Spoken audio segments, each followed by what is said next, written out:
All right, WMC, this is the video to find the winner of our $50 free break credit from last Friday's breaks. So we'll check the time, February 22nd at 1:12 p.m. We're going to go over to we'll call the freebie and type live. We have February 22nd at 1:12 p.m.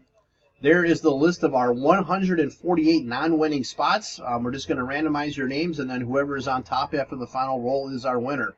So we need 3 dice, 8 or higher, and we have 11. So we'll go 11 times. Here we go. Good luck.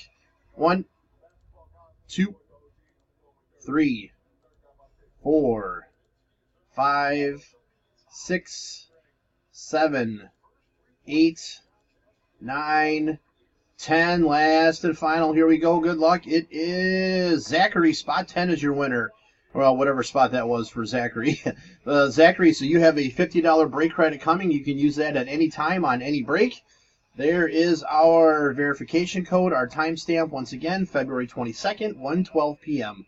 That's it, guys. Thanks for playing.